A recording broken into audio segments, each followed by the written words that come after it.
An AI coding assistant feels like it read your mind. You start a function and it completes exactly what you meant using your variables, your style, code from a file you opened an hour ago. That is not magic. And it is not the model simply being smart. It is carefully engineered system around the model, mostly about one thing: feeding it the right context at the right moment. Over the next few minutes, we open up how tools like Copilot and Cursor actually work.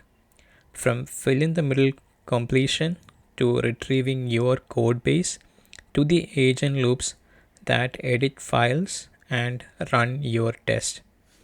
Start with inline autocomplete, the gray ghost text. A normal language model only continues from left to right, predicting what comes after your cursor. But when you code, there is usually text after the cursor too. The rest of the function, the closing braces. So, code models are trained with a technique called fill in the middle. The training rearranges files so the model learns to predict a missing middle section given both the code before and the code after it. That is why the suggestion fetch the surrounding code instead of ignoring everything below. The completion you see is the model filling a hole, aware of both sides, node, not just guessing forward. The model only sees what you put in its context window. So the assistant's real job is deciding what to include.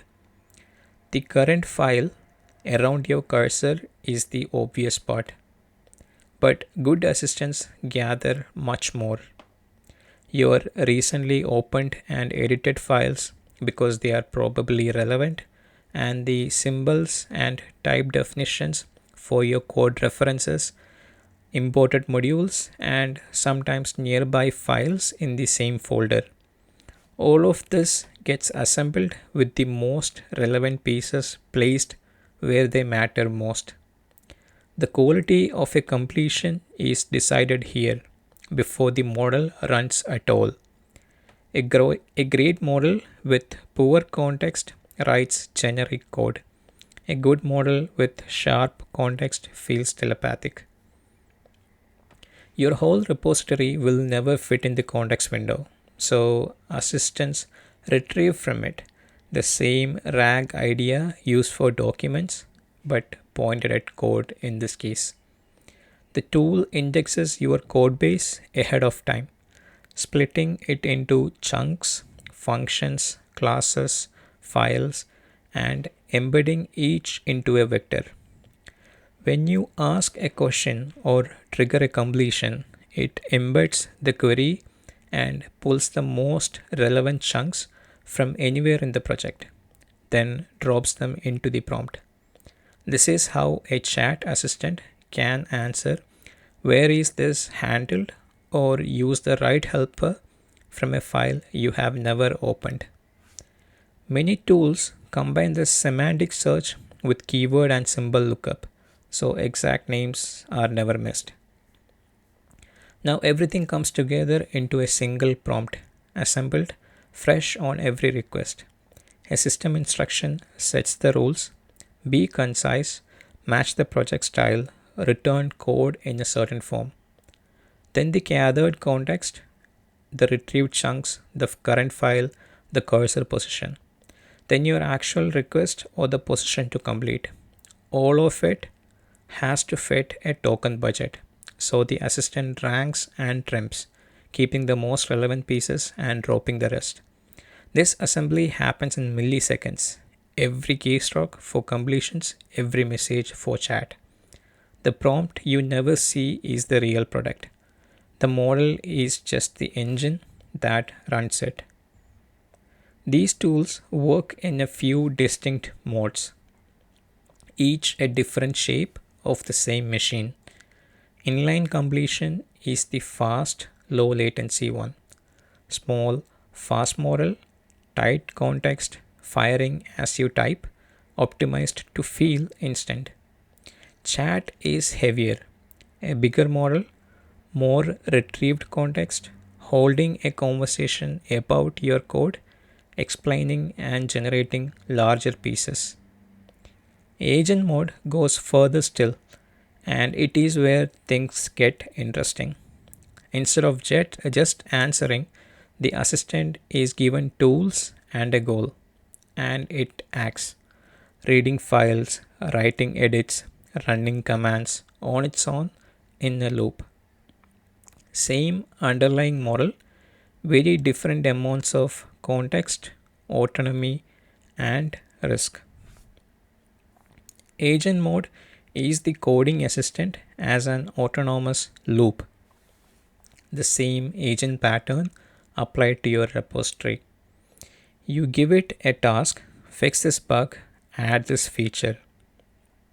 It plans, then uses tools, it searches and reads files to understand the code, proposes edits as diffs, applies them, and can run the build or the test to check it's working.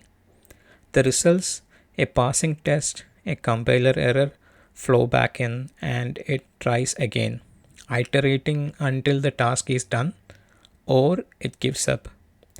This is powerful and fragile at once.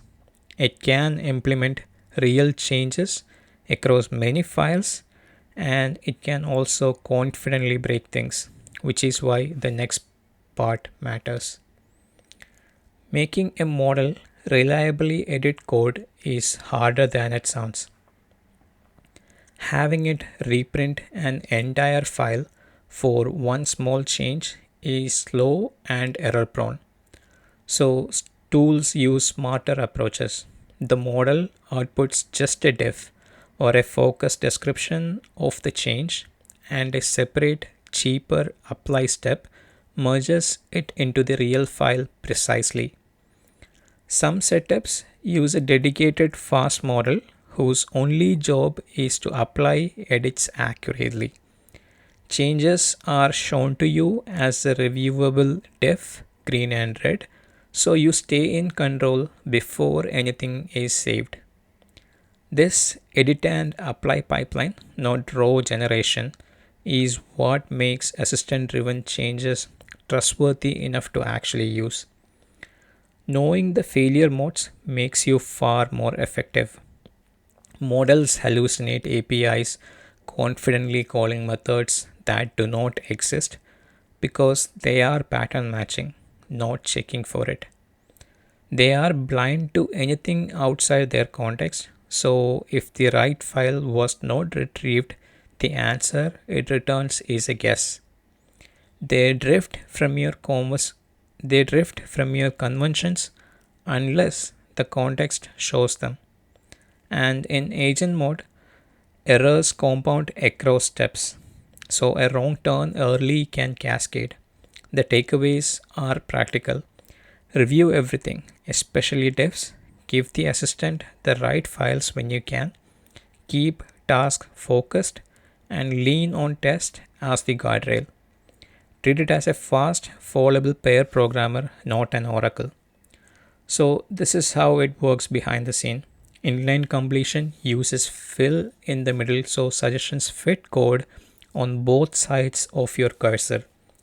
The assistant gathers context from your open files and symbols and retrieves relevant chunks from your whole codebase with embeddings. It assembles a fresh prompt under a token budget on every request. It runs in modes fast completion, richer chat, and autonomous agents that plan, edit as diffs, and run your test in a loop. And it has real limits. It hallucinates and it is blind outside its context. So you review and you test. The model is the engine. The context engineering around it is the actual product. I hope I was able to give you some information how coding agents work.